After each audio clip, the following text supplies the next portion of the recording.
can go to systems biology, but it's actually like breaking the parts into whole and then trying to stitch them together. Whereas in Ayurveda, we see the whole system, as one complete and indivisible whole. So I think it is very important for humanity. We make the mistake by saying that biology is more progressed and Ayurveda is. So when you look at things in a linear way, one system seems to be more progressed than the other. But if you look at it as two paradigms, then they are parallel. I mean, there is no superiority of two systems. So I think we need to bring this together, and then Ayurveda can enrich modern biology, and modern biology can also enrich Ayurveda. And, a lot of new perspectives can come from Ayurvedic science about life itself. And there are many areas like, many things that we are using in our daily life, even in our food, why certain food combinations we use, why in Ayurveda, we are able to get a lot of answers through modern biology also. Recently, I came to know, sometime back, there was a study on sambar, our very famous dish. Now, through a biological model, they were able to find out that sambar can prevent colon cancer. It has all the ingredients to prevent colon cancer. Now, this kind of a specific understanding, I mean, Ayurveda is looking at it from a broad biology regulatory framework. The Tridoshas are nothing but talking about the self-regulatory mechanism of the body. I mean, Vata, Pitta, Kapha. So, within that framework, when we create certain interventions tools, what are the effects that it is going to produce on the body? Sometimes modern biology enables us to explore that in very minute detail. And that is all the more enriching. How many of us knew that when we are mixing a cereal and a pulse, we are adding the essential amino acids, one which is missing in the other, and we get a complete, food. So many things. So this makes me more and more believe that it is not coincidence. There was another way of thinking which also helped us to, come to very comprehensive, holistic understanding of how the human body functions. And now modern biology can unravel a lot of these mechanisms. And I think Professor M.S. Veliathan's attempt in that regard is quite a very important step in this direction, because he looked at these conceptual frameworks in Ayurveda and tried to see how modern biology can be applied, to demystify or get better understanding. So I think such scope is tremendous. I mean, there's so many areas in which we can work there. And recently, I had an experience in Parkinson's. In Parkinson's disease, we treat the gut, whereas the focus is always on the brain. In Ayurveda, even many clinicians from whom I learned, they used to say that it is like Udavarta, the Vayu moving from the gut into the head region. And it looked so funny and strange at that time. And I had some amazing experience with patients. And then when I discussed with biologists, and I was shocked to know that today the whole concept is now focused on Parkinson's originating from the gut. And that constipation could be a key symptom even 10 years before, Parkinson's starts. And that actually a misfolded protein, alpha-synuclein, is actually traveling from the gut through the vagus nerve into the brain, and then, causing the damage in the brain. And in Ayurveda, we do say that this mala actually moves in the Urdhva direction in Udavarta and reaches and this means Ayurvedic treatment is actually a bottom-up approach. We don't focus on the brain in the beginning. We are focusing on the gut. And there are also studies which showed that the microbiome, is very much involved in the changes in the gut that happens. And in animal studies, they have been able to prove that if you cut the vagus nerve, you can prevent this progression of Parkinson's. If you change the microbiome, it can change. So you can see two models, but even across these two paradigms, there are parallels. And I think this is and in modern medicine, they are focused too much on the molecules, whereas Ayurveda is able to visualize treatments like Vasti or, Agni correction, which you couldn't think at all from a biology framework. I mean, you would come up with only molecules, targeting specific molecules if you think from a biology framework. But when we have both, we can switch back and forth and get a more complete understanding, and maybe even add value and enhance the way Ayurvedic treatments are delivered, because when you can see both sides.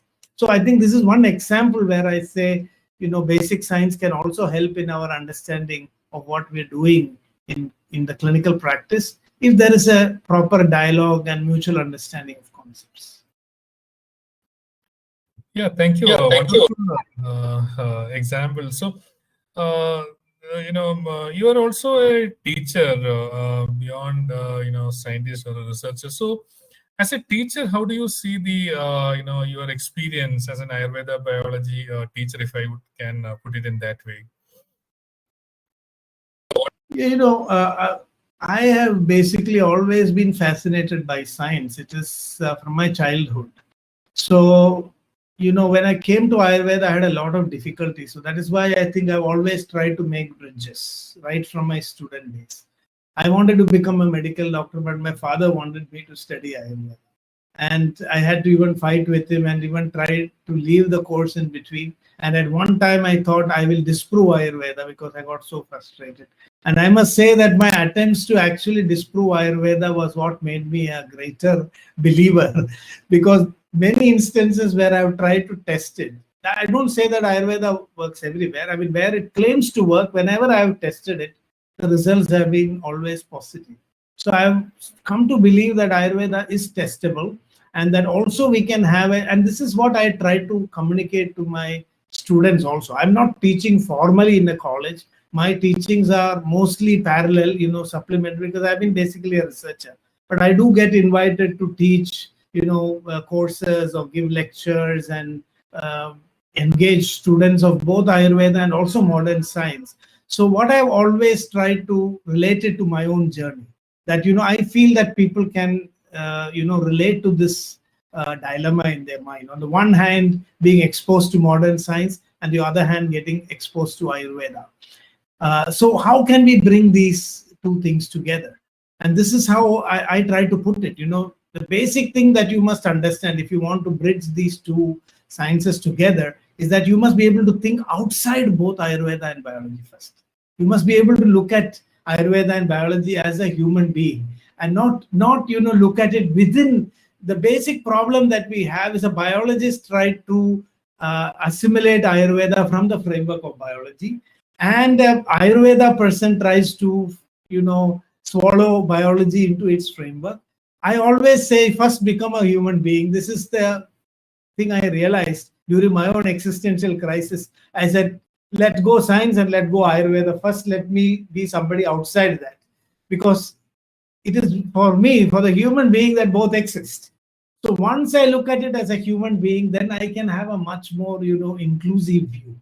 And this is what I try to encourage with my students, saying that, I was inspired by Adi Shankara. Adi Shankara is a philosopher, is a Vedantin. But I was surprised at how he brought a nice synthesis between science and, spirituality. So he says, where is this problem? How do we solve this problem between scientific observation and, spiritual, realization? So he says, Nacha pratyaksha virodhe shrute pramani. If a Vedic text contradicts direct perception, then throw it away. Your direct perception is what you must believe. So, he says, Swavishaya Shurani Pramanani. Each Pramana is the king in its own domain. You cannot topple down one Pramana with the other. And this was a big lesson as a student. Where modern biology is strong, it is strong there. I mean, it is its domain. You cannot, negate it with a statement from some other science or some other scripture. And where Ayurveda is, and where it is strong, I mean, it has its own validity. And in Ayurveda, I read from our text that Charaka is all, they are very humble. He says in anatomy, Ata Param Tarkyam, beyond this, it's not Pramana, it is debatable. So they distinguished the portions of Ayurveda which was debatable and which was actually, established. I think we should also have that humility. We have not studied our own texts very clearly. So everything, no, Ayurveda was such broad-minded that every knowledge from any source was accepted. I don't think if our acharyas were here, they would be against biology or any of this knowledge. But they would know still what was worth in Ayurveda. I think this is the framework that we need. So taking biology in its framework, So what I feel today is we need a meta framework. We are going into a stage of multidisciplinary, transdisciplinary pursuit of knowledge. And for such a pursuit, I mean, we are in a very unique stage of human evolution, I think, where even in modern science, we have multiple disciplines. And now we are getting introduced also to traditional, knowledge, which is also diverse. And it's very challenging to grapple, because as a human being, changing from one paradigm to the other can be very unsettling. So I think the solution is to have a meta framework, that can bring all these knowledge systems together. And since, I'm also addressing, researchers and experts from the transdisciplinary university, I would say that this is what we expect from such an university, also a meta framework that can bring Ayurveda and biology together. Great, that's a very important point. And as you know, I listened, you wanted to be a doctor and you become a doctor, and you are a physician, and then you turn to be a researcher, and you are also a teacher. So here my question is, how can we define a physician scientist, or who is a physician scientist, or who can be a physician scientist? Because there will be many people who are interested to become a physician scientist. So what is your advice to those people, youngsters maybe? Yeah, I think it's my firm belief that a physician scientist was defined by Charaka himself. So Charaka said, if you are a clinician, if you treat a patient, and if the treatment becomes successful, and if you cannot rationalize or give a clear, justification of how the treatment worked, then you are a quack. That's what Charaka said. So you cannot build your clinical practice on just successes. You have to be critical of your own practice. I wouldn't say that as a physician, you have to go and work in a lab. Science can be done in the clinic also. And a physician scientist should be self-critical. This is what Charaka said. Charaka Samhita is one of the earliest textbooks to distinguish between what we call as chance effect and real effect of a treatment. So he used the terms Yadrucha Siddhi and Pratinemiki Siddhi. If you treat a patient and the patient gets cured, and if you don't know how it happened, then it's chance effects. You're not a physician. So you are a physician when you are able to do a tarka, give a yukti behind why that treatment worked. And this is the greatest contribution the Ayurveda clinicians can do today. And this is where Ayurveda is not coming forward. We have about, hundreds of thousands of Ayurveda clinicians. If all of them start contributing from their clinic experience of the cases, critically looking at their own failures and their own successes. And this is what Charaka says, a physician is not defined only by his successes. A physician is also defined by how he learns from his failures. And that is the spirit of a scientist. Being self-critical, looking at your own practice and sharing the richness of your clinical practice and your learnings, both the positive and the negative. That is how you can become a physician scientist. And I say this is Charaka's advice to a clinician. If you're treating, do this. And here scientists could help. They could further unravel, the mechanism of how your drug worked. And then if you are doing this first, offering, then this whole process can become a big yajna. If the scientists and other experts come together from this great prasada that comes out of your own clinical practice, you can create, great applications and interventions that will become a blessing for the world. I think the silence of the Ayurveda physicians is the biggest curse for Ayurveda. We are keeping everything to ourselves. We are not sharing it. And, clinicians are, in single institutions. We must come out and we must share our knowledge, and then we become a true physician scientist. Thank you. That's a very beautiful way of motivating those who are interested to become a physician scientist.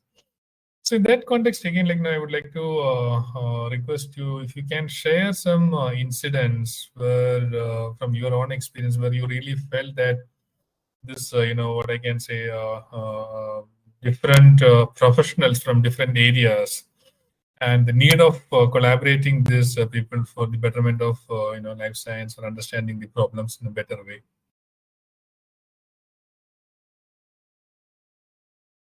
Yeah, I think, when we set up our lab here, that is when, there was a need to interact with people. We set up a modern lab, and we suddenly got a lot of instruments like, LCMS, QTOF, ICP-MS, HPTLC, RT-PCR, and microbiology lab, cell line lab. And suddenly everything looked a bit confusing. And what do we do with this? I mean, how do we relate this to Ayurveda?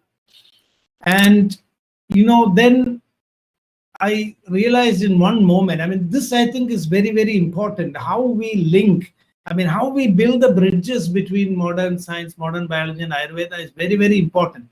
In a lot of places this happens, and we went through this dilemma also, that now we just creating a lot of white elephants. I mean, if you ask, somebody comes and asks us, we do have a fascinating lab, very expensive, all latest instruments, but what is going to happen out of it? I mean, how are we going to relate it to Ayurveda even? And then when we had a lot of dialogues, it stuck. Many of us, we got an insight, a very beautiful insight of how we must reorganize this lab from the perspective of Ayurveda. And this was a very striking moment for me. Of course, one example I told about Parkinson's earlier. So that is more in a clinical level. So now here I would like to relate it to even how we bring Ayurveda and modern, biology together. So the way our lab is organized is that, we have we have 5 labs actually. And these 5 labs represent the philosophy of the coming together of Ayurveda and biology. So on the one hand, we have the phytochemistry lab, because this is the whole concept in Ayurveda. Whatever gunas are there in the dravya, the same are there in the body. This is a very simple statement in Ayurveda. So whatever happens in the body is influenced by the dravyas from outside. And after all our discussions, we realized that it is possible to bring these two, streams of knowledge together. Is that even in modern medicine, the phytochemistry lab is like our dravya guna. I mean, we are studying the properties of plants and then how it acts on the body. And this was a very interesting understanding, that we have the microbiology lab, then we have the cell line lab, and then we have the genetics lab, and then we have the clinical lab. This is how our lab is organized. And this, I think, is a framework for Ayurveda biology, because we study the properties of plants through phytochemistry. And if you look at the human body, it is basically a microbiome. I mean, we are more bacteria than even our cells. So we are enveloped in that environment of microbiome. And this is what Charaka also mentioned, that Sahaja Krimis, we are enveloped by innumerable microorganisms. Kejit Saukshmya Dadarshana, which means which you cannot see through your Mamsa Chakshus. This idea was there, so many thousands of years ago. And actually, our cells are actually within this envelope of, the microbes. And inside that cell is the genetic material. And this is what in Ayurveda we are understanding through the Tridosha framework also. I'm not going into the details of how we can exactly correlate this. So even inside the lab, we realize that through this whole concept of doing this modern biology analysis of Ayurveda, we are rediscovering this framework, the ancient framework of how, a drug acts on the human body. I mean, this is what we are understanding through another paradigm. Another situation where, we were talking about the mind-body continuum. And, today we have this new modern concept of PNEI axis. And again, this was, how to create a framework where we can bring these two systems together. And in modern medicine, they are talking about the PNEI axis, psycho-neuro-endocrino-immunological axis. And then in one moment, I mean, when we were working on this whole concept of how there's a crosstalk between the body and the mind, this insight emerged that this is exactly the model of the human body in Ayurveda, the Manas, Vata, Pitta, and Kapha. This is what has been rediscovered as the PNEI axis. I'm not saying they're exact, So when there is an open dialogue and discussion between, people representing multiple disciplines, in my experience, we are able to create a framework where we can bring these two systems together. And I think that is the foundational step that we need to do before going into working on very specific projects or very specific research questions. Certainly, that's very important because it's basically taking us beyond, from lab to clinic and beyond that, so that we are actually interacting with the nature, so that SPI and AI will really help to understand the body in a much better way, and body and the physiology and the biology of the system. So one other question what I would like to ask is, which area of Ayurveda is your personal favorite from a research perspective, and why it is favorite? Actually, the whole of Ayurveda is my favorite because in Charaka Samhita it is said, Jagraha Nikhile Nadavu, means when Indra got this knowledge of Ayurveda, he got it in one stroke. So it is all or none principle. Either you love Ayurveda completely or you don't love it at all. You cannot love Ayurveda in bits and pieces. But having said that, some of the areas that have really attracted me, because I found that, they have a lot of scope in bringing new paradigms. One is, of course, neurology and neurobiology. Because, I've always been fascinated about the concept of Vata in Ayurveda and how Vata is, not focused in the brain at all. Until I came to this modern concept of neuroplasticity. Neuroplasticity is an amazing phenomenon that, the nervous system has tremendous scope to reorganize itself, repair itself. So the brain that repairs it, so this is a book that once I read, and then it transported me back to the Ayurvedic text, because when I was a student of Ayurveda, I was reading a chapter on Vata Vyadhi, and suddenly the Acharya breaks into a prayer. Vata, oh Vata, you are so great. You are the Vishnu, you are Brahma. And I at that time I was very irritated. I thought, my God, my life is gone. What is this? I'm opening a book on medicine and here is all rubbish, prayers. But many years later, when I read about neuroplasticity, I understood why our acharyas were looking at Vata like this. Because Vata is that power of self-regeneration, of self-organization. And that is why the acharyas, with Vata Vyadhi, neurological diseases, they were simply saying that, if you can awaken Vata, then the body can heal itself. And this was neuroplasticity being explained, in the language of Ayurveda. So I think in neurobiology has been a fascinating area of my interest. Another area is, of course, rheumatological conditions, because I also worked on it. And from there, I came to understand about autoimmunity and also the concept of AMA and how, AMA and autoimmunity are very much interrelated. So this was another area, where it would be possible for us to actually, demonstrate how the Ayurvedic modeling of the body can give new insights even to modern immunological medicine, modern neurobiology. And for that matter, also many other areas like NCDs is another area. I can say my interest here is because these are relevant today, not because I like it more than any other part of Ayurveda. So, other area where I'm working on right now is also in the Ayurvedic concept of, NCDs or non-communicable diseases, because I believe this idea, today we have 4 major NCDs, like heart disease, number 1 killer, and cancer. Third killer, of course, is the medical error or doctor himself. And then we have, other diseases like diabetes. I came to know that 70% of today's healthcare burden is on NCDs. And if Ayurvedic treatments like Panchakarma and Rasayana are introduced even in a preventive way, we could really prevent this epidemic. So the areas that I got interested in Ayurveda are those areas where I feel that if we bring it out into, public health domain, we can benefit the society. And I think that should be the responsibility. We must love Ayurveda because it is one. You cannot just love it in parts. I cannot say I like the hand of Ayurveda or the face of Ayurveda. I love Ayurveda as a whole because it is one indivisible. That is the beauty. It gives you the total perspective on life. But then you must focus on those aspects of Ayurveda using which we can help and benefit society most, bring a new perspective, fill in current gaps of knowledge. Yes, certainly that I completely agree that you cannot, love part of Ayurveda. We have to really, love the entire Ayurveda as a science. And also, as you rightly did in your landmark paper of, rheumatoid arthritis, we need to understand this Ayurveda, and we need to come up with appropriate methodologies that can be,